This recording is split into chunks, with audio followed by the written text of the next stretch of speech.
सांसों की माला पे मैं सदा ही तेरा नाम सिमरूं है, सदा ही तेरा नाम सिमरूं, हे राधा रानी, सदा ही तेरा नाम सिमरूं, हे महारानी, सदा ही तेरा नाम सिमरूं। ओ इन सांसों की माला पे मैं सदा ही तेरा नाम सिमरूं है, सदा ही तेरा नाम सिमरूं, सदा ही तेरा नाम सिमरूं। लागी राधा श्री राधा नाम वाली, राधा श्री राधा नाम वाली लगन ये लगाए रखना है, बेटा बरसाए रखना, बेटा बरसाए रखना, हे महारानी, बेटा बरसाए रखना, हे राधा रानी, बेटा बरसाए रखना। श्री राधा, श्री राधा, श्री राधा, श्री राधा, श्री राधा है, Shri Radha, Shri Radha,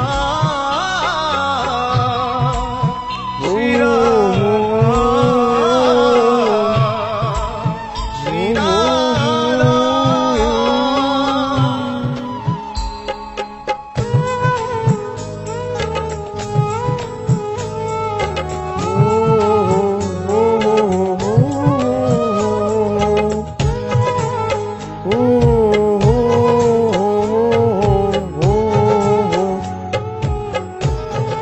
good morning, good morning, good morning मेरे यारों, क्या हाल चाल है।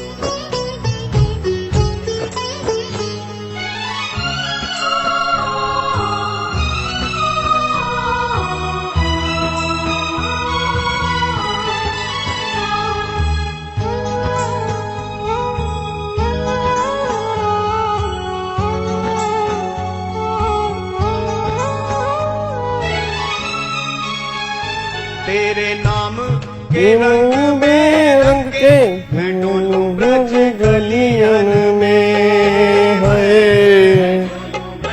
गलियन में रानी, गलियन हे में महारानी, मैं डोलूं गली गलियन में।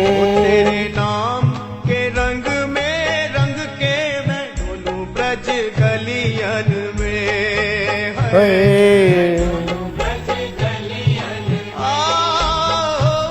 मैं डोलूं गज गलियन में। चाहे चित्र विचित्र श्यामा प्यारी, good morning, good morning, good morning जी, क्या हाल चाल है मेरे यारों। सर शिफ्टिंग हो गई आपकी, कहाँ हुई शिफ्टिंग? शिफ्टिंग अभी नहीं हुई, शिफ्टिंग 6 और 7 तारीख को होगी। जिस दिन शिफ्टिंग होगी ना उस दिन मैं आपको लेक्चर दूंगा PPIRP वाला, तो उस दिन वो रिकॉर्डेड क्लास मैं यूट्यूब पे डाल दूंगा, तो वो देख लेना जी, ठीक है। 6 या 7 तारीख को शिफ्टिंग होगी तो आपको बता दूंगा। वैसे 9 तारीख को भी मैं आपका लेक्चर नहीं ले पाऊंगा क्योंकि 9 तारीख को मैं पुणे हूँ, तो मेरे को पुणे जाना है, तो वहाँ पे CA वाले बच्चों का प्राइस डिस्ट्रीब्यूशन है, तो 9 तारीख को भी मैं अवेलेबल नहीं रहूँगा। बाकी मैं PPIRP वाला लेक्चर जो है वो एक डाल दूंगा यूट्यूब पे, आई थिंक वो 1.25 घंटे का लेक्चर है, वो एक बार आप देख लेना जी, ठीक है। चलो अब एक बार सारे के सारे बच्चे फटाफट से आ जाओ। पहले तो मैनी मैनी कॉन्ग्रेचुलेशन, हमारी छोरियां छोरों से कम है के, कल वर्ल्ड कप उठा लिया हमारी छोरियों ने भाई, मजा आ गया भाई साहब। मैं कह रहा हूँ आंखों से आंसू आने लग जाते हैं कई बार, कई बार। मतलब एक बात है सर, हार्ड वर्क के अंदर चीज तो है, अगर आप लगे रहो लगे रहो लगे रहो ना, मंजिल मिल ही जाती है फिर। मतलब भगवान भी कहता है कि नहीं यार बहुत मेहनत की है तो इसको दे ही देते हैं। तो ये आपको सीखने को मिलता है कि मतलब हार्ड वर्क बहुत जरूरी है। मतलब आपको बाउंस बैक करना पड़ेगा, बिना काम के कुछ नहीं होगा, पॉजिटिव माइंडसेट से काम करना पड़ेगा आपको, ठीक है ना। तो ये तो कल पूरे वर्ल्ड ने देख लिया, मतलब इसको आज तक वुमेन वर्ल्ड क्रिकेट का नहीं पता था, उनको भी कल पता लग गया। तो वही, अच्छा एक बात आपने नोट की, जब कुछ करते हैं, जब कुछ करते हैं देखो तभी नाम होता है, आप समझ रहे हो। मतलब कोई वुमेन वर्ल्ड कप को किसी को पता भी नहीं होगा वो चल रहा था, जब वो सेमीफाइनल जीते ऑस्ट्रेलिया के साथ में, फिर लोगों को थोड़ा थोड़ा पता चलना स्टार्ट हुआ, और जब कल वर्ल्ड कप जीता तो आप देख लो कि पूरे वर्ल्ड को पता लग गया। मतलब आप कुछ अचीव करते हैं ना सर, नाम तो देखो तभी होता है सर। आप जितना मर्जी मतलब हार्डवर्क करते रहें, अगर आपका रिजल्ट नहीं आ रहा, आप सक्सेसफुल नहीं हो रहे, तो लोग आपको सुनना पसंद नहीं करते। मतलब ये बात तो फैक्ट है कि दुनिया जो है वो सक्सेसफुल को सुनना पसंद करती है, जो फेलियर है उनको सुनना पसंद नहीं करती, चाहे फेलियर को सक्सेसफुल से ज्यादा एक्सपीरियंस ही क्यों ना हो ना। आप सक्सेसफुल हो या नहीं, अगर हो आपको हम सुनेंगे। आप नॉर्मली से एक बात बताओ, आप भी तो ये बात बोलते हो ना कि सर रैंक होल्डर के इंटरव्यू डाल देना, यही नहीं बोलते आप कि सर रैंकर्स के इंटरव्यू डालना, सर रैंकर्स की मार्कशीट डालना, सर जिसके इस पेपर में हाईएस्ट नंबर है उसकी मार्कशीट डालना। आप कभी ये बात कहते हो? सर जो बच्चा फेल हो गया ना उसका इंटरव्यू डालना, कभी नहीं कहते आप। मतलब हम प्रैक्टिकली भी अगर देखें तो ऑब्वियस सी बात है, हम ऐसी तो बात करते हैं कि जो फेलियर होगा उसको हम क्यों सुनेंगे, या फेलियर की मार्कशीट हम क्यों देखेंगे। हमें रैंकर्स की मार्कशीट चाहिए, हमें रैंकर्स को देखना है। तो ये बता सर, अगर आपको नाम करना है तो कुछ अचीव करना पड़ेगा, तभी तुम्हारा नाम होगा, तभी तुम्हें लोग सुनना पसंद करेंगे। नहीं तो जितना मर्जी तुम एक्सपीरियंस लेके बैठे हो, तुम्हें लोग सुनना पसंद ही नहीं करेंगे। तो अचीवमेंट बहुत जरूरी है सर, सक्सेस बहुत जरूरी है। ठीक है ना। चलो तो बस यहीं से मोटिवेशन लेके लग जाओ। अब तुम्हें भी कुछ अचीव करना है सर। देखो अंदर ना एक आग लगनी चाहिए कि भाई साहब मुझे करना है इस बार। ठीक है, चलो जी आ जाओ सारे के सारे बच्चे, फटाफट से आ जाओ जी। तो फाइनली कल वाली क्लास में हमने अपना CIRP खत्म कर दिया था जी। तो अच्छा ये ना मतलब दिमाग में लेके चलना, मतलब मुझे नहीं पता अब आप में से किसने ऐसा किया है किसने ऐसा नहीं किया। मतलब सीए में तो बच्चे ऐसा करते हैं, मतलब सीए के अंदर क्या करते हैं बच्चे, वैसे आपने किया नहीं होगा, मैं पूरा पूरा 100% श्योर हूँ। सीए के अंदर बच्चे क्या करते हैं, वो ना एक एक्सेल शीट बना लेते हैं, एक्सेल शीट बना लेते हैं। तो एक्सेल शीट का वो क्या करते हैं, जैसे अच्छा उनको कहना नहीं पड़ता, वो नॉर्मली कर लेते हैं। इवन अब मैं सीएस एग्जीक्यूटिव वाले बच्चों को मैंने बोलना स्टार्ट कर दिया, तो प्रोफेशनल के बच्चों को तो अब काफी लेक्चर हो गए। नहीं तो सबसे बढ़िया टेक्निक क्या होती है कि एक्सेल शीट बना रखी होती है उन्होंने, मैं सीए वाले बच्चों की बात कर रहा हूं। और अब सीएस एग्जीक्यूटिव वाले बच्चों को इस बैच के अंदर मैंने बोलना स्टार्ट किया था कि तुम भी करना ये बात, क्योंकि बाद में बहुत टाइम बचता है। क्या एक्सेल शीट का मतलब क्या है, जैसे 1 to 34 लेक्चर हमारे CIRP के हुए, अब 34 लेक्चर हमारे CIRP के हुए, बट हमें यह नहीं पता किस लेक्चर में क्या किया था, नहीं पता ना, ये प्रॉब्लम है। अब अगर तुम्हें सेक्शन 29A रिवाइज करना है, तुम्हें कोई केस स्टडी रिवाइज करनी है, तुम्हें कोई सेक्शन 22 रिवाइज करना है, तुम्हें COC वाला रिवाइज करना है, तुम्हें सारे लेक्चर छांटने पड़ेंगे। तो मतलब वो क्या करते हैं, वो ना लेक्चर 1 से एक्सेल शीट बना लेते हैं कि लेक्चर 1 इसमें बेसिक हुआ, लेक्चर 2 इसमें सेक्शन 2 हुआ, लेक्चर 3 इसमें ये सेक्शन हुआ। अब उनके पास ना 34 लेक्चर का पूरा परफॉर्मा आ गया। तो इन फ्यूचर अगर अच्छा होगा क्या, अब देखो साथ साथ बनाते हैं तो साथ साथ में टाइम नहीं लगता। टाइम क्यों नहीं लग रहा, सिर्फ 5 मिनट ही तो लगे भाई। जैसे लेक्चर खत्म हुआ, एक्सेल शीट में लिख दिया जी, एक्सेल शीट में लिख दिया कि हाँ भाई ये लेक्चर हुआ। ठीक है ना। बच्चा कह रहा है सर थंबनेल के अंदर भी लिख सकते हैं, थंबनेल के अंदर भी प्रॉब्लम आती है। थंबनेल के अंदर प्रॉब्लम क्या आती है कि मान लो फॉर एग्जांपल मैंने यहाँ पे लिखा, अब मतलब मेरे को लगा कि यार मैं ये सेक्शन पूरा खत्म कर दूंगा, अब थंबनेल में वो लिखा था वो सेक्शन पूरा नहीं हुआ, तो ऑब्वियस बात है फिर वो थंबनेल ऐसे का ऐसा ही रहता है। बट जो तुम्हारे खुद की बनाई हुई एक्सेल शीट होती है ना, वो फिर तुम कभी नहीं भूलोगे ना, तुम्हें पता है कि हाँ ये लेक्चर अब खत्म होने के बाद मैंने लिखा है कि इस लेक्चर में ये हुआ। चलो कोई बात नहीं जी, ठीक है, अब नहीं बनी तो नहीं बनी, बट ये दिमाग में लेके चलना, अगर आपको CIRP दोबारा से रिवाइज करना है ना, तो 34 तक लेक्चर आपको देखने हैं। 35 आज से हमारा लिक्विडेशन स्टार्ट हो रहा है। तो अगर कोई तुमसे पूछता भी है कि भाई मेरे को CIRP रिवाइज करना है, तो कहां तक CIRP है, तो 34 लेक्चर तक है। तो 1 to 34 लेक्चर जो हैं वो पूरे के पूरे CIRP के हैं। 35 से जो लेक्चर स्टार्ट हो रहे हैं वो लिक्विडेशन के हैं, ये दिमाग में लगा के चलना चाहिए। सर पता है, मैंने एक डायरी बनाई। चलो बहुत बढ़िया, मतलब जिसने बनाई है, जिसने लिखा है, ये थोड़ा सा ना इजी हो जाता है। मतलब मेरे को लगता है बहुत इजी हो जाता है कि अगर तुम्हें बाद में सिर्फ 21 पढ़ना हो सेक्शन को, तो तुम्हें पता है कि सेक्शन 21 जो है वो लेक्चर नंबर 22 में है। तो अब लेक्चर 22 ही खोलोगे, सीधा 21 देखना स्टार्ट कर दोगे, ना इधर के लेक्चर तुम्हें देखने ना उधर के लेक्चर तुम्हें देखने। तो वो बात का बहुत टाइम बच जाता है छोटी छोटी बातें करने से। चलो कोई बात नहीं, अब तुम लिक्विडेशन के अंदर बना सकते हो। अगर तुम्हें लगता है कि तुम्हें लिक्विडेशन के अंदर बनानी है तो लिक्विडेशन के अंदर बना सकते हो, ताकि आने वाले लेक्चर तुम्हारे लिए इजी हो जाए कि हाँ भाई किस लेक्चर में क्या क्या हुआ था जी।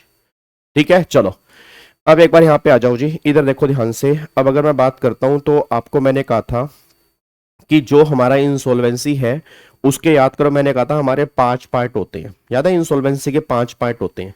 तो एक तो मैंने कहा था पार्ट नंबर 1, एक मैंने कहा था पार्ट नंबर 2, एक मैंने कहा था पार्ट नंबर 3, एक मैंने कहा था पार्ट नंबर 4, एक मैंने कहा था पार्ट नंबर 5। अच्छा, पार्ट नंबर 1 के अंदर मैंने कहा था सेक्शन 1 2 3 होते हैं। फिर पार्ट नंबर 2 के अंदर मैंने कहा था सेक्शन 4 से लेके आपके 77 कैपिटल ए तक आते हैं। फिर पार्ट नंबर 3 के अंदर 78 से लेके 187 तक आते हैं। फिर पार्ट नंबर 4 के अंदर 188 से 224 तक आते हैं आई थिंक। और पार्ट नंबर 5 में 225 से लेके 255 तक के जो सेक्शंस होते हैं वो सारे के सारे हमारे पार्ट नंबर 5 के अंदर आते हैं। तो मोटा मोटी ये हमारे सेक्शंस यहाँ पे निकल के आते हैं। और मैंने पहले भी कहा था कि पार्ट नंबर 2 ही सबसे इंपॉर्टेंट है, क्योंकि पार्ट नंबर 2 ही प्रैक्टिकल लाइफ में हमारे काम का है। पार्ट नंबर 2 है कॉर्पोरेट पर्सन की इंसॉल्वेंसी को रिजोल्व कैसे किया जाएगा, उसका लिक्विडेशन कैसे होगा, वो सारी बातें पार्ट नंबर 2 में है। और ऑब्वियसली बात है हम सीएस बनने वाले हैं, तो सीएस काम संभालते हैं कंपनी का। अगर सीएस कंपनी का काम संभालते हैं तो कंपनी की इंसॉल्वेंसी, कंपनी का लिक्विडेशन, वही हमारे एरिया का मैटर है। अगर कोई इंडिविजुअल की इंसॉल्वेंसी या इंडिविजुअल का रिजोल्यूशन या इंडिविजुअल का वाइंडिंग अप, मतलब बैंकरप्ट कैसे करना है, तो वो हमारे सिलेबस का तो काम का है, बट प्रैक्टिकल लाइफ में हमारे काम का नहीं है, क्योंकि हमें 100% कंपनी में ही काम करना है। तो अगर कंपनी में ही काम करना है तो उस लेवल की नॉलेज वो हमें पार्ट नंबर 2 के अंदर मिलेगी। फिर मैंने पार्ट नंबर 2 में कहा था, पार्ट नंबर 2 में आपके 2 पार्ट होते हैं मोटा मोटी। एक तो होता है सीआईआरपी, जो सबसे इंपॉर्टेंट पार्ट होता है। अगर मैं सीआरपी की बात करता हूं तो सेक्शन 4 से लेके 32 कैपिटल ए तक ये हमारा सीआरपी चलता है। सीआरपी का मतलब क्या होता है कि कॉर्पोरेट इंसॉल्वेंसी रिजोल्यूशन, मतलब अगर आपको कॉर्पोरेट की इंसॉल्वेंसी को रिजोल्व करना है तो किस तरह से आप रिजोल्व करोगे, वो सारी की सारी बातें 4 to 32 ए में। और अगर आपने ये सारे सेक्शन ध्यान से देखे भी हो ना, इन सेक्शंस में हमने कहीं लिक्विडेशन की बात नहीं की। जो हमने कल तक भी सेक्शन किए उन सब सेक्शन में एक ही बात थी, कंपनी को रिवाइव करना है, यही कंपनी को आगे लेके जाना है, यही कंपनी को गोइंग कंसर्न में चलाना है। इस कंपनी के लिक्विडेशन को सोचना भी नहीं है। लिक्विडेशन बिल्कुल फाइनल स्टेज पे होता है। अगर कुछ भी नहीं हो रहा तब लिक्विडेशन होगा, अगर कुछ भी हो सकता है तो कोशिश करो ये कंपनी रिवाइव हो। तो वो सारी की सारी बातें सीआरपी के अंदर है। अब इससे रिलेटेड हमने बहुत सारी केस स्टडी बेस्ड क्वेश्चन किए। कुछ केस स्टडी बेस्ड क्वेश्चन मैंने कल भी बनाए थे, फिर वर्ल्ड कप देखने बैठ गया, उस चक्कर में फिर वो काम छूट गया। बट कुछ केस स्टडी उसके आगे मैं आज ऐड करूंगा, होपफुली शाम तक तुम्हारे पास पीडीएफ पहुंच जाएगा। तो वो केस स्टडी बेस्ड क्वेश्चन हो गए। फिर देखो, चेक करो कितने सारे केस लो हमने यहाँ पे किए हैं। आप अगर चेक करोगे बहुत सारे केस लो हमने यहां तक किए हैं। सारे के सारे मॉड्यूल में एक सिंगल केस लो जो हमारे मॉड्यूल में दिया हुआ है, वो भी सारा केस लो हमने यहाँ पे कंप्लीट कर लिया। बट एक मुद्दा ये निकल के आता है, जैसे मान लो फॉर एग्जांपल हमने कंपनी को उठाने की बहुत कोशिश की। हमने कहा कंपनी उठ जा, कंपनी उठ जा, कंपनी गोइंग कंसर्न में चल, कंपनी हम तेरे को चलाना चाहते हैं, कंपनी कोशिश तो कर चलने की, कंपनी हम नहीं चाहते तो बंद हो जाए। अब कंपनी खुद कह रही है कि नहीं मेरे बस का नहीं है। अच्छा, अब बस का नहीं है ये कंपनी क्यों कह रही है, उसके दो रीजन हो सकते हैं। या तो कंपनी का कोई खरीदार नहीं आ रहा, या तो कंपनी का कोई खरीदार नहीं आ रहा, या कंपनी का जो खरीदार आ रहा है उस कंपनी को प्रॉपर वैल्यू नहीं दे रहा। भाई ये दो रीजन तो होंगे। भाई या तो कोई कंपनी का खरीदार ही नहीं आ रहा। मान लो एक चीज हम बेचने को तैयार हैं, सामने वाला बायर ही नहीं है। अब अगर मान लो कोई सामने वाला बायर ही नहीं है, सेलर मतलब सेलर उसको सेल करने को तैयार है, अगर सामने वाला बायर ही नहीं कोई होगा तो वो चीज बिकेगी कैसे। Let's take an example. मैंने बोला कि फॉर एग्जांपल मान लो जी मैं यहां पर ये रिमोट बेचने को तैयार हूं। अब मैं यहां पर ये रिमोट बेचने को तैयार हूं, बट सामने बायर भी तो होना चाहिए। मैं रिमोट बेचने को तैयार हूं, तुम रिमोट लेने को तैयार नहीं हो, ये रिमोट बिकेगा कैसे। तो ऑब्वियस सी बात है, जब ये रिमोट मैं बेचना चाहता हूं, मैं चाहता हूं ये पर्सन जो है चलता रहे, बट आपका कोई बायर नहीं होगा, तो फाइनली फिर मुझे ये रिमोट को डिस्ट्रॉय करना पड़ेगा। तो लिक्विडेशन की बात कब होती है? जब सारे के सारे इंसॉल्वेंसी के रिजोल्यूशन के सारे गेट बंद हो जाएं, उस केस में गवर्नमेंट कहती है लिक्विडेशन की बात होती है। या सामने एक बंदा बायर आया, अब सामने एक बंदा बायर आया, ये रिमोट 25 रुपए का है, कह रहा 5 रुपए दूंगा। मैं कहा पागल वागल है क्या? कह रहा देना है दे दे, नहीं तो तेरी मर्जी है। अब ये 5 रुपए का रिमोट दे रहा है, तो इसको तो मैं डिस्ट्रॉय करके ही 10 रुपए ले लूंगा, इसका तो कबाड़ ही 10 रुपए का बिक जाएगा। अगर मैं रिमोट को डिस्ट्रॉय कर दूंगा तो डिस्ट्रॉय करने के बाद ही 10 रुपए का बिक जाएगा, तो ऑब्वियस सी बात है फिर मैं डिस्ट्रॉय कर देता हूं, फिर इसको लिक्विडेशन में लेके जाता हूं। तो मतलब जो पैसा सामने से आ रहा है वो पैसा अगर सही नहीं है तो उस केस के अंदर भी लिक्विडेशन की बातें हो सकती हैं। तो पहले समझो, लिक्विडेशन ऐसे एप्लीकेबल नहीं होगा, लिक्विडेशन तब एप्लीकेबल होगा अगर सीआईआरपी फेल हो गया, अगर 32A तक के सभी सेक्शंस फेल हो गए तब 33 से बातें स्टार्ट होंगी। अगर वो फेल नहीं हुए तो 33 एप्लीकेबल ही नहीं होगा। तो अब देखो यहां पे क्या लिखा है जी, अब यहां पे थोड़ा पढ़ना स्टार्ट करते हैं, वो क्या कह रहा है। देखो जी, पहली बात तो वही सेक्शन 33 से लेकर 54 ये लिक्विडेशन के हैं, और साथ में लिक्विडेशन की रेगुलेशंस भी हैं, वो भी हम साथ में डिस्कस करके चलेंगे। अब यहां पे चेक करो वो क्या कह रहा है। कह रहा है सेक्शन 30 से लेके 54 इन चैप्टर नंबर 3। अब चैप्टर नंबर 3 किसका? पार्ट नंबर 2, अभी पार्ट नंबर 2 ही चल रहा है। Of the insolvency and bankruptcy code 2016 lay down the law relating to liquidation process for corporate person. अब वो कह रहा है एन अटेम्प्ट, ध्यान से, an attempt is the first made to resolve the insolvency of corporate debtor through corporate insolvency resolution process lay down in the chapter number 2 of part number 2 of the code. मतलब पहले कह रहा हूं insolvency को resolve करने की पूरी पूरी कोशिश करो। The provision relating to liquidation in chapter 3 of part 2 of the code comes into effect only if, मतलब यहां पर सिर्फ तब आना if the attempt to resolve corporate insolvency under chapter number 2 of the code fail। मतलब अगर वो fail हो गया, अगर वो फेल हो गया, कोई स्कोप ही नहीं बचा, तब यहां पर 33 के पास आना, नहीं तो 33 के पास आने की नीड नहीं है। it can thus seen that the primary focus to the legislation, मतलब इस लेजिस्लेशन का आईबीसी कोड का मेन पर्पस क्या है? Is to ensure revival and continuation of the corporate debtor by protecting the corporate debtor from its own management and from a corporate डेप्थ by liquidation. मतलब ये हमारा मेन पर्पस होना चाहिए कि वो कंपनी रिवाइव हो सके। अब यहां पे एक सुप्रीम कोर्ट की जजमेंट है। सुप्रीम कोर्ट की जजमेंट क्या कह रही है? स्विस रिवन प्राइवेट लिमिटेड वाले केस में, what is interesting to note is that the preamble does not in any manner refer to liquidation। देखो कितनी बढ़िया बात सुप्रीम कोर्ट ने बोली है। कह रहे आईबीसी कोड का जो प्रियम्बल है ना, प्रियम्बल का मतलब क्या होता है? इस कोड को बनाने का मोटिव क्या है? वो कह रहा है आईबीसी कोड के प्रियम्बल में भी कहीं लिक्विडेशन के बारे में बात नहीं की गई। तो भैया लिक्विडेशन बिल्कुल लास्ट स्टेज है, मतलब जो हमारा आईबीसी कोड का प्रियम्बल है वो भी लिक्विडेशन की बात नहीं कर रहा, उसमें भी कहीं लिक्विडेशन के बारे में नहीं लिखा। तो which is only availed at last resort if there is either no resolution plan or resolution plan submitted are not it up to mark। even in liquidation the liquidator can sell the business of the corporate debtor as a going concern। वो कह रहा है liquidation के अंदर भी हमारी पूरी कोशिश रहती है कि जो हम कंपनी के एसेट बेच रहे हैं वो गोइंग कंसर्न के अंदर बेचे, मतलब किसी ऐसे पर्सन को बेचे जो इस एसेट को अपने बिजनेस में यूज कर सके एज ए गोइंग कंसर्न। तो सुप्रीम कोर्ट हो चाहे नॉर्मल बात हो, एक बात तो क्लियर कर दे कि ये पॉइंट एप्लीकेबल तब होगा जब सीआरपी फेल हो गया। अगर सीआरपी फेल नहीं हुआ तो फिर सीआरपी के पास जाओ, अगर वो फेल हो गया देन लिक्विडेशन की बातें होंगी। अब आगे देखो जी, the insolvency and Bankruptcy Board of India made, उसने फिर रेगुलेशंस यहां पर बनाई है to regulate the liquidation process under chapter 3 of part number 2 of the insolvency and bankruptcy code 2016। These regulation are amended from time to time by the insolvency and Bankruptcy Board of India. अब यहां पे देखो जी introduction क्या है, मतलब initiation of liquidation, liquidation का initiation कब होगा? तो सेक्शन 33 में आपका लिक्विडेशन ऑर्डर पास होता है। अब 33 से हम स्टार्टिंग करने जाएंगे। तो section 33 tell us when NCLT must send a copy into liquidation during the CIRP. Think of it like this, CRP tries to save the company first, it saying fail, अगर ये फेल हो जाता है then liquidation. There are 3 clear trigger, 3 clear point होते हैं जिसकी वजह से लिक्विडेशन स्टार्ट होता है। पहला, no resolution plan within CRP time limit, मतलब सीआरपी की टाइम लिमिट 180 डेज की है, 90 डेज का एक्सटेंशन है, टोटल 330 डेज है। तो जो भी सीआरपी की टाइम लिमिट है उसमें कोई भी रेजोल्यूशन प्लान तुम्हें रिसीव ही नहीं हुआ, मतलब कोई खरीदने के लिए बायर ही नहीं आया, और जो सीआरपी का टाइम था वो बीत चुका है, उतने टाइम के अंदर कोई बायर ही नहीं आया। CRP has a maximum time limit 180 days plus में extension, that is maximum 330 दिन. If no resolution plan is received by NCLT within this time, तो उस केस में लिक्विडेशन की बातें हो सकती। सेकंड, वो कहना चाह रहे हैं NCLT must pass order, obviously बात है लिक्विडेशन ऑर्डर पास करेगा।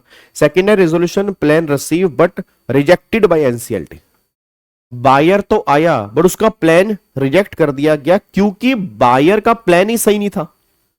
अब बायर कह रहा है मैं कंपनी इतने की खरीदूंगा, भाई इतने की कंपनी थोड़ा बिकेगी। जैसे कल की बात है, कल नहीं परसों की बात है, एक ना स्टेपलाइजर होता है, एक ना स्टेपलाइजर होता है, ठीक है ना, एक ना स्टेपलाइजर होता है। तो स्टेपलाइजर आपको पता है कॉपर वाला भी होता है, कॉपर वाला एक स्टेपलाइजर कॉपर वाला भी होता है।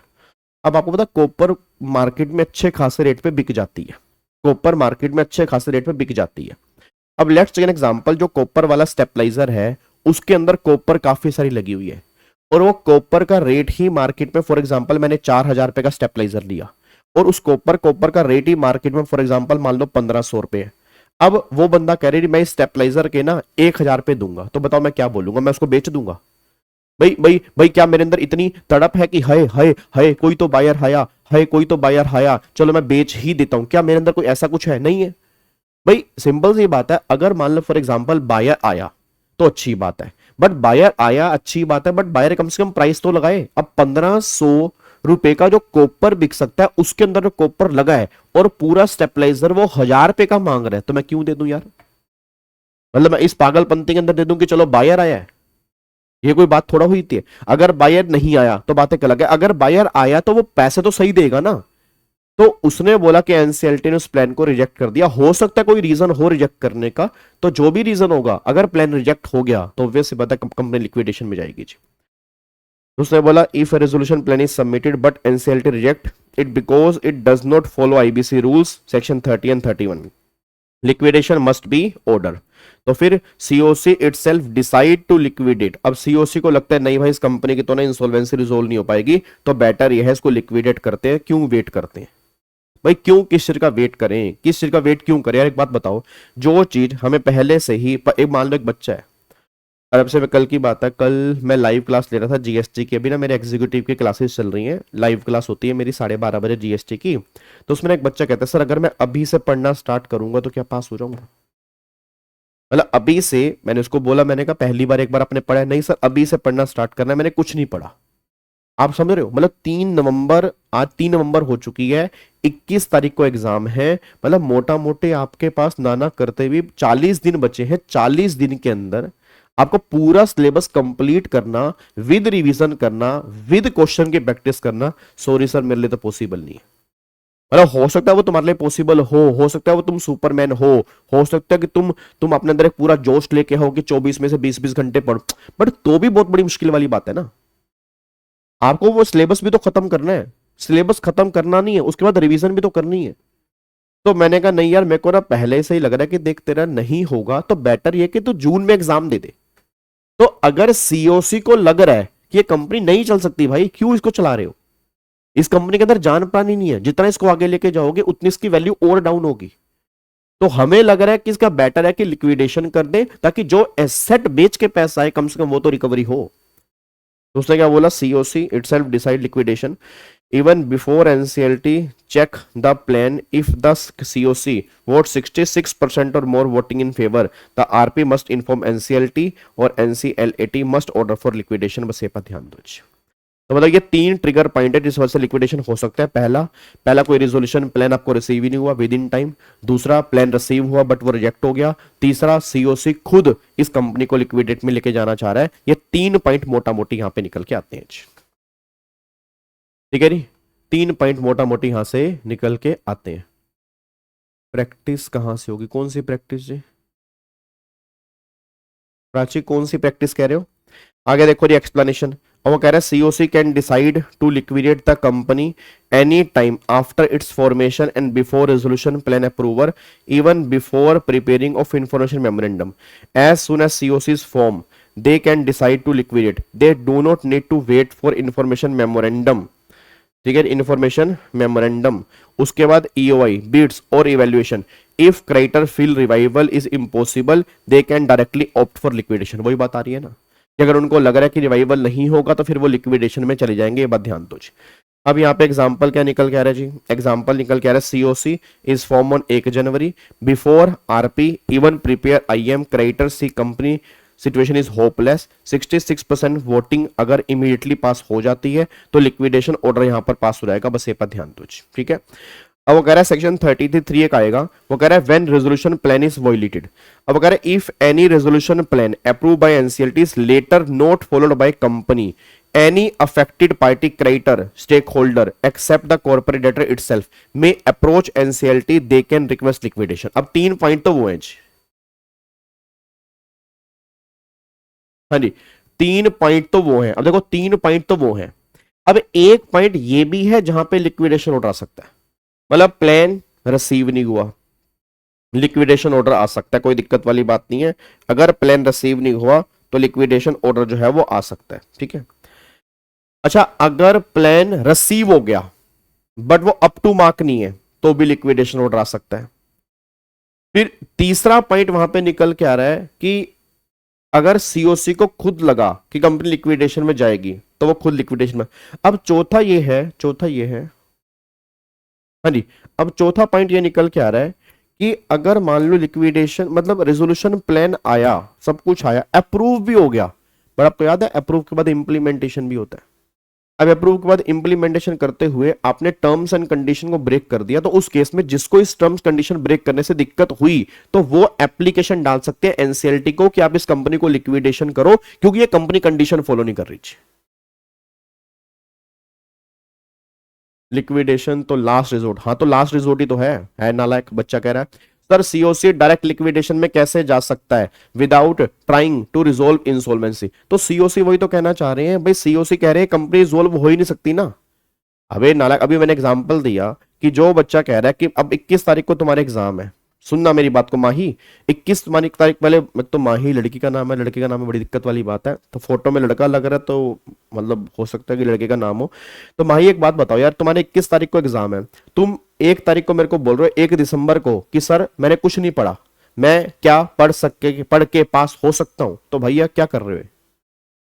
तो अगर सीओसी को लग रहा है भाई ये कंपनी रिवाइव हो ही नहीं सकती, फायदा ही नहीं है ना, क्योंकि वो सीओसी भी तो उस कंपनी को चलाने वाले हैं, वो भी एक्सपीरियंस होल्डर है, उन्होंने लोन दे रखा है ना, तो वो कह रहे हैं कंपनी नहीं चल सकती, ये कंपनी को कोई खरीदने वाला ही नहीं है. और 66% जब सीओसी इसके फेवर में है तो क्या दिक्कत वाली बात है भाई? भाई पैसा किसने लेना है? क्रेडिटर ने. तो फेवर में कौन है? क्रेडिटर. तो गवर्नमेंट करी, हमें क्या दिक्कत है? अगर सीओसी को लग रहा है, बल्कि उनको तो पैसा कम मिलेगा, अगर वो इंसॉल्वेंसी में जाती तो पैसा ज्यादा मिलता, लिक्विडेशन के अंदर पैसा कम मिलेगा. अगर लिक्विडेशन में वो पैसा कम लेने को तैयार है तो कुछ सोच समझ के तैयार होंगे ना. उनको लग रहा होगा कि भैया ज्यादा छोड़ो, पता लगे कंपनी बाद में बिके ही ना और पैसा में और कम मिले, तो बेटर यह है कि अभी इसको लिक्विडेट कर देते हैं, बात खत्म जी. क्या बात मेरी समझ में आ रही है? पक्का जी, कोई दिक्कत वाली बात तो नहीं है. तो ये पॉइंट आपका यहां पे निकल के आ रहा है, बस ये पर ध्यान दो. ठीक है, चलो अब देखो आगे क्या लिखा है. तो if new management fail to implement the approved resolution plan properly, liquidation can be requested. अच्छा, फिर अब NCLT 33(4) में क्या होगा जी? Order application is made, NCLT confirm resolution plan was violated. और फिर 33(5) में बार ऑन लीगल प्रोसीडिंग, मतलब जैसे वहां पे मोरिटोरियम था, यहां पर भी मोरिटोरियम लग जाएगा. No new legal case can be started by और against the corporate debtor, only liquidator can file a case and that too with NCLT approval. बस ये पर ध्यान दो. 33(6) में एक्सेप्शन है. सम लीगल केसेस में still continue if government notified them, specially cases of under financial service regulator.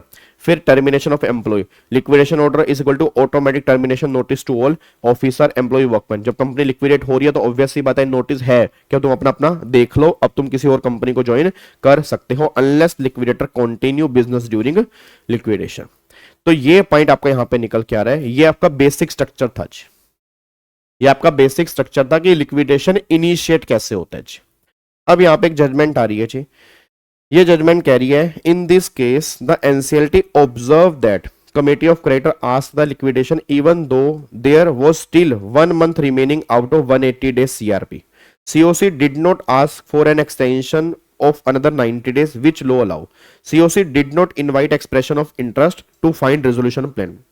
COC jumped directly to liquidation without trying to resolve the company. NCLT said that this was wrong and unfair because the law first aim is resolution, rescue the company, not liquidation. COC must try to find a solution application first. COC decision was arbitrary and irregular, so it cannot be accepted.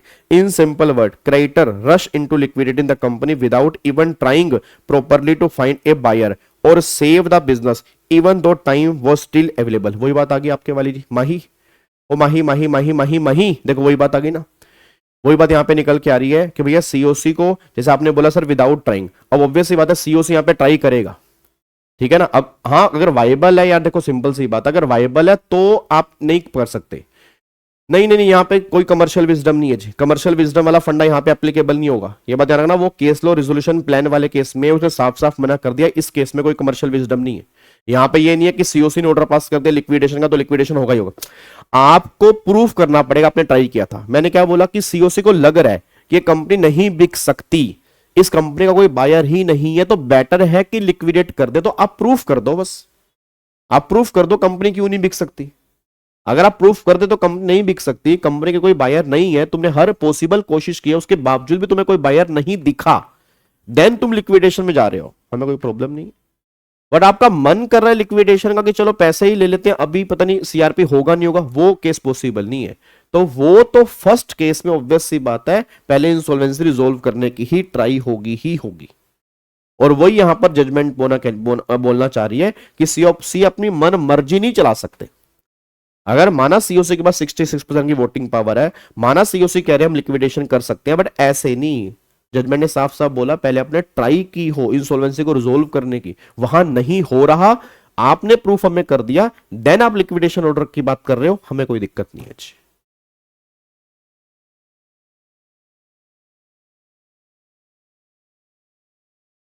NCLT का liquidation order देना mandatory है sir, या COC suo motu? ना ना ना ना ना ना, एनसीएलटी तो ऑर्डर पास करेगा ही करेगा. अगर सीओसी सुओ मोटो भी जा रहे हैं तो अप्रूवल तो एनसीएलटी का मिलेगा ही मिलेगा. Without approval of NCLT liquidation नहीं हो सकता.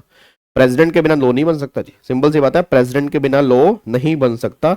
माना प्राइम मिनिस्टर के पास पूरी पूरी पावर है, बट प्रेसिडेंट का होना बहुत जरूरी है. प्रेसिडेंट के बिना आप लॉ यहां पर फ्रेम नहीं कर सकते, ये बात ध्यान देना चाहिए, ठीक है ना.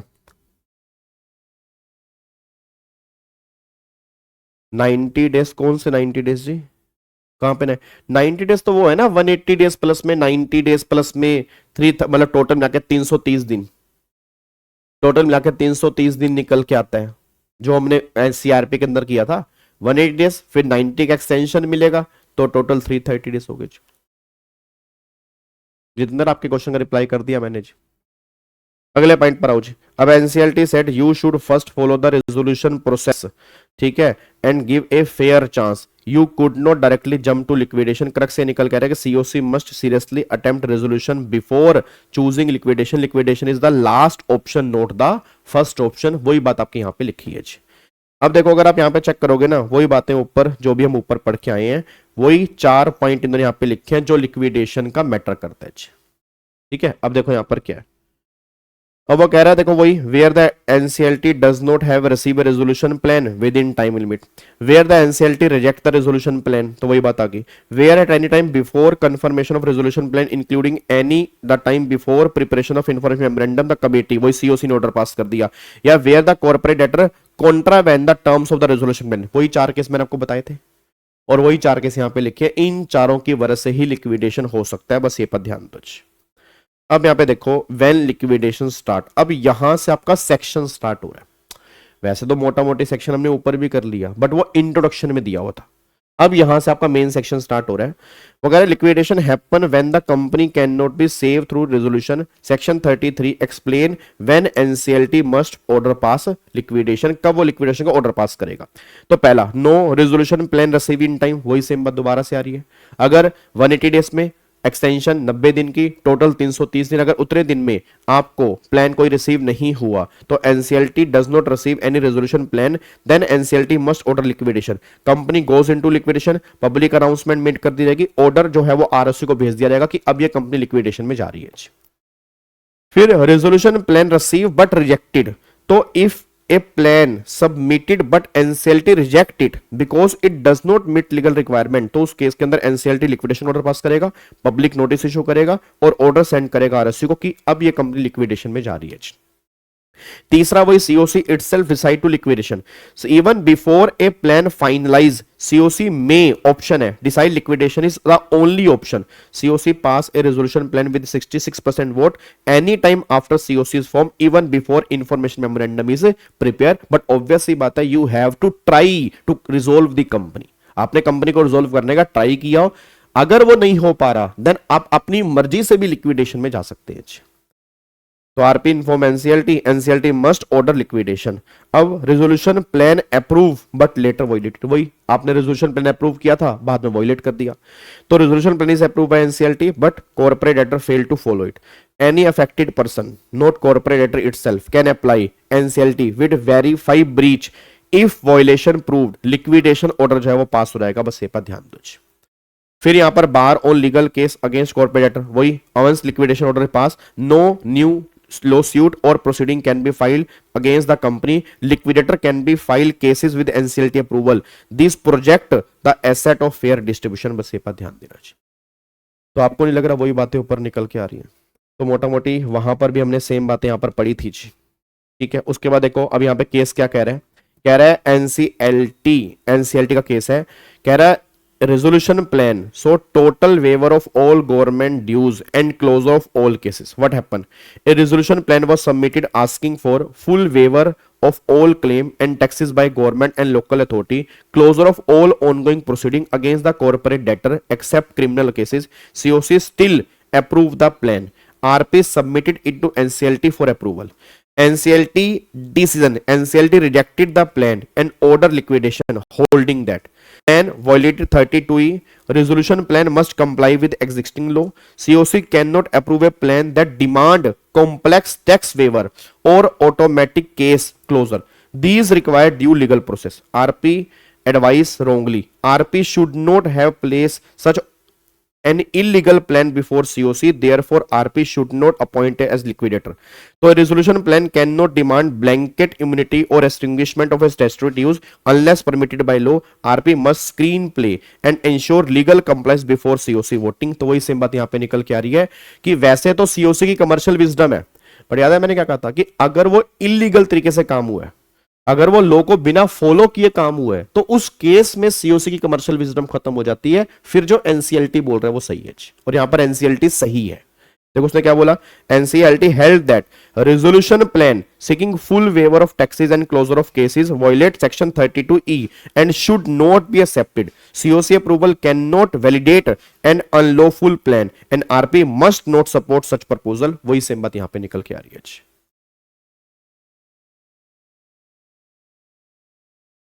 सर केस का नाम 2 बार पढ़ाओ, मुझे नाम याद हो जाएगा। अच्छा ऐसा है क्या, 2 बार पढ़ लेते हैं, इतने सारे केस के नाम सारे याद हो जाते हैं। SIDBI versus Tirupati Jute Industry Limited, SIDBI versus Tirupati Jute Industry Limited, done. बेटे भी तो याद हो जाएगा, बट बाद की बात है ना, इतने सारे केस लो कर लिए कैसे याद होंगे? याद हो जाएंगे तो अच्छी बात है, फिर तो बहुत बढ़िया बात है जी, फिर तो खतरनाक बात है। ठीक है चलो अब यहाँ पे अगले पॉइंट पर आओ जी। अब यहाँ पे एक सेक्शन 33 है, उसका सब सेक्शन 6 यहाँ पे exception on bar on legal proceeding, ये हमने ऊपर भी पढ़ा था ना।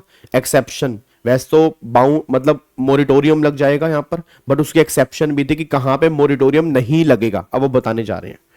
Normally, once liquidation start under 33, no new cases can be filed against the corporate debtor. 33(5) ने बात बोली थी। But section 33(6) says this restriction does not apply to certain cases notified by the central government, especially those connected with financial regulator like RBI, SEBI, IRDI or PFRDA. That is provident fund की जो authority होती है। If A regulator related matter is notified, example SEBI fraud case, it can still continue even after liquidation start. तो यहां पे government ये बात कहना चाह रही है कि वैसे तो सारे केस बंद हो जाएंगे, बट अगर इनसे कोई रिलेटेड केस है तो ये कंटिन्यू रहेगा, चाहे लिक्विडेशन ऑर्डर पास ही क्यों ना हो जाए। अब डिस्चार्ज ऑफ एम्प्लॉय, वही जी, अगर कंपनी का लिक्विडेशन ऑर्डर आ गया तो वो डीम्ड है कि वो एम्प्लॉय का डिस्चार्ज ऑर्डर भी है। When liquidation is ordered, it is treated as a notice of termination for all officer, employee and workers. जी, वो कह रहे हैं if the liquidator continue the business temporarily, employee में कंटिन्यू टिल देन। ऑब्वियस सी बात, अगर जब तक बिजनेस चल रहा है, ठीक है ना, जब तक बिजनेस चल रहा है, जब तक बिजनेस चल रहा है तब तक चल रहा है, और भाई एम्प्लॉई चल रहे हैं, अगर बिजनेस बंद हो गया तो एम्प्लॉई भी बंद हो गए, बस ये पर ध्यान दो। ठीक है जी। सर केस लो बुक कब आएगा? केस लो बुक तो मुश्किल है, वो तो आपको मॉड्यूल से ही करने पड़ेंगे। केस लो की ऐसी कोई अलग से बुक तो नहीं आएगी। समरी बुक आने वाली है, 1 या 2 दिन के अंदर उसकी मैं अनाउंसमेंट कर दूंगा। बस एक बार मैं रिव्यू कर रहा हूँ उसको, ऑलमोस्ट बन के मेरे पास आ चुकी है, तो 1-2 दिन के अंदर उसकी अनाउंसमेंट कर दूंगा। आई थिंक 220 या 30 पेज की बनेगी आपकी पूरी समरी बुक। ठीक है, तो केस लो की बुक तो मुश्किल है। उसके बाद देखो आगे नहीं, फिर वो कह रहा है compromise arrangement under section 230 companies act, even after liquidation promoter share holder may try to save the company by a scheme of compromise arrangement like debt settlement plan must be completed 90 days from the liquidation order. Disqualified person can not propose it, specially any one barred under section 29A of IBC, example wilful defaulter, NPA, fraud promoter. Also, liquidator can only file such proposal if COC recommended it in CRP. Proposal must be filed within 30 days of liquidation commencement. 90 days time for compromise is excluded from the liquidation time limit. मतलब वो ये बात कहना चाह रही है कि liquidation के बाद भी ना आपको 90 दिन का मिलेगा जी। लिक्विडेशन के बाद भी आपको 90 दिन का टाइम मिलेगा कि अगर तुम्हें अभी भी लग रहा है कि तुम अमेलगमेशन, मर्जर, अब्जॉर्प्शन, मतलब कुछ हो सकता है कि तुम्हारी कंपनी कंटिन्यू बेस पे चलती रहे, अगर तुम्हें लग रहा है तो ट्राई कर लो, कोई दिक्कत वाली बात नहीं है। और इस 90 दिन के टाइम को हम एक्सक्लूड कर देंगे लिक्विडेशन के उसमें से। तो मतलब लिक्विडेशन ऑर्डर के पास भी 90 डेज तुम्हें दिए जा रहे हैं कि अगर आपको लग रहा है कि हाँ ये कंपनी अभी भी रिवाइव हो सकती है कॉम्प्रोमाइज अरेंजमेंट के थ्रू, तो हम तुम्हें एक मौका दे रहे हैं कि उसके थ्रू इस कंपनी को रिवाइव करने की कोशिश कर लो। अब यहां पे केस लो है जी, Chennai Metro Rail Limited versus Lanco Infratech. एक बार हो गया, Chennai Metro Rail Limited versus Lanco Infratech, 2 बार हो गया। ठीक है, अब यहां पे देखो जी, whether section 279 of Companies Act which stop suit during winding up apply to IBC liquidation, IBC override companies act. Section 279 Companies Act apply only to the winding up under Companies Act. For IBC liquidation, Section 33(5) apply, not Section 279. So IBC special law override Companies Act, that is general law via 238. ये तो obvious सी बात है कि अगर Companies Act में कुछ अलग लिखा है, IBC में कुछ अलग लिखा है, तो IBC प्रिवेल करेगा क्योंकि IBC सभी एक्ट को ओवररूल करके चलता है। बस ये पर ध्यान दो। तो यहां तक ना, अब यहां तक हमारा सेक्शन नंबर 33 खत्म हो जाता है। अब यहां तक हमारा 33 है, तो मोटा मोटी 33 में क्या निकल के आया? मोटा मोटी 33 में 4 केस आपके निकल कर आए जिस वजह से लिक्विडेशन हो सकता है। पहले तो ये 4 केस तुम्हारे दिमाग में होने चाहिए। पहला, कोई भी रिजोल्यूशन प्लान नहीं रिसीव हुआ विद इन टाइम। दूसरा, रिजोल्यूशन प्लान रिसीव हुआ बट वो अप टू मार्क नहीं है, ये हो गया। तीसरा, सीओसी खुद अपनी मर्जी से लिक्विडेशन में जाना चाह रहे हैं 66% की वोटिंग पावर के साथ। चौथा, जो रिजोल्यूशन प्लान अप्रूव हुआ था उसकी कंडीशंस वॉयलेट हो गई, उसको कॉन्ट्रावेंट कर दिया। तो ये 4 केस में ही मोटा मोटी लिक्विडेशन ऑर्डर पास होगा। जब लिक्विडेशन ऑर्डर पास होगा तो मोरिटोरियम लग जाएगा, बट फाइनेंशियल सर्विस रेगुलेटर वाले केस में कोई मोरिटोरियम नहीं है, वो केसेस तुम्हारे पास चलते रहेंगे, वो केसेस तुम्हारे पास चलते रहेंगे। और अगर सब कुछ ओके है तो एनसीएलटी लिक्विडेशन ऑर्डर पास कर देगा। फिर एक पॉइंट हमने यहां पर पढ़ा, एक पॉइंट हमने यहां पे और पढ़ा, वो पॉइंट हमारा था ये वाला, वो पॉइंट हमारा था ये वाला कि compromise arrangement under 230 After liquidation, promoter, shareholder may try to save the company by a scheme of compromise arrangement like debt settlement. Liquidation order आ गया, प्रमोटर और शेयरहोल्डर को लग रहा है कि अभी भी इस कंपनी को बचाया जा सकता है अगर हम कॉम्प्रोमाइज अरेंजमेंट का सहारा ले ले, जैसे डेट की रीस्ट्रक्चरिंग करके कि भाई इतना पैसा मत लो, इतना पैसा ले लो, हम चुका देंगे, या अपना इंटरेस्ट रेट कम कर लो, या अपनी जो टर्म्स है, लाइफ है लोन की, वो बढ़ा लो, या इस कंपनी में अमलगामेट होना चाहते हैं, तो हो सकता है वो कंपनी रिवाइवल हो जाए उस कंपनी का, बट ये 90 दिन का टाइम तुम्हें मिलेगा, 90 डेज का टाइम मिलेगा। तो यहां पर देखो 90 दिन का मिलेगा लिक्विडेशन ऑर्डर से। डिस्क्वालीफाइड पर्सन आपको कोई प्रपोजल नहीं दे सकता, और ये जो आपका है अपना प्रपोजल मस्ट भी कब फाइल करना है, 30 दिन के अंदर लिक्विडेशन कमेंसमेंट से। 90 दिन time for compromise is excluded from the liquidation time. Obvious सी बात है कि आगे जाके हम पढ़ेंगे कि लिक्विडेशन इतने टाइम में खत्म हो जाना चाहिए, उसमें ये 90 दिन काउंट नहीं करोगे। वैसे मैंने एग्जांपल लिखा भी है, company get at last 90 days chance to revive even after liquidation order, but वही रॉन्ग प्रमोटर जो है ineligible under IBC can not, ये तो बात हमने वहां पर ही पढ़ी थी कि जो आईबीसी में इन एलिजिबल है वो लिक्विडेशन के अंदर भी इन एलिजिबल। फिर ये केस लो ये बात कह रहा है कि भैया सेक्शन 279 कंपनीज एक्ट का है जो स्टॉप करता है sue during winding up, apply to IBC liquidation, answer is no, क्योंकि भैया वो कंपनीज एक्ट का है या आईबीसी है, आईबीसी कंपनीज एक्ट को ओवररूल करता है तो आईबीसी प्रीवेल करेगा, बस ये पर ध्यान दो। तो ये पॉइंट आपके यहां पे निकल के आ रही है। अब एक बात मेरे को बताओ, जैसे वहां पे सीआईआरपी होता था तो सीआरपी के बाद कौन अपॉइंट होता था जी? हाँ, मतलब अरे नालायक प्राची, वो ये कह रहे हैं 29A में जो कवर है वो यहां पर भी फेलियर ही है। 29A वाले सीआरपी इनिशिएट नहीं कर सकते ना, मतलब सीआरपी एप्लीकेंट नहीं बन सकते ना रेजोल्यूशन। वही सेम बात यहां पे कि 29A वाले लिक्विडेशन को भी रिजोल्व नहीं कर सकते, मतलब आप जो है ना प्रपोजल कॉम्प्रोमाइज अरेंजमेंट का, तो ये प्रपोजल वो 29A वाले नहीं दे सकते। तो 29A को भी यहां से भी बाहर निकाला है और सीआरपी से भी बाहर निकाला है, वो दोनों के लिए इन एलिजिबल है, बस ये पर ध्यान दो। अब एक बात बताओ, सीआरपी के अंदर हम आईआरपी अपॉइंट करते हैं, फिर आरपी अपॉइंट करते हैं, फिर वो इस कंपनी को चलाते हैं, ऐसे लिक्विडेशन में हम अपॉइंट करते हैं लिक्विडेटर। अब यहां से आपका सेक्शन नंबर 34 स्टार्ट होगा। ये सारा का सारा लिक्विडेटर है कि आपको लिक्विडेटर को अपॉइंट कैसे करना है, उसकी फीस कैसे होगी, और देन फिर 35 के अंदर आएगा कि जो लिक्विडेटर आपने अपॉइंट किया उसकी पावर्स एंड ड्यूटीज क्या क्या होती हैं। जैसे मानता ना आईआरपी की क्या क्या पावर्स होती हैं, आईआरपी की क्या क्या ड्यूटीज होती हैं, ठीक है ना, वहां पे वो याद करो section number I think 18, 19, 20 IRP के थे, क्या क्या पावर्स हैं, क्या क्या ड्यूटी है, क्या क्या फंक्शंस परफॉर्म करते हैं। वही सेम जो लिक्विडेटर है उसके क्या क्या पावर्स एंड ड्यूटीज हैं, ये आपके पास सेक्शन 35 में आती है। ठीक है जी।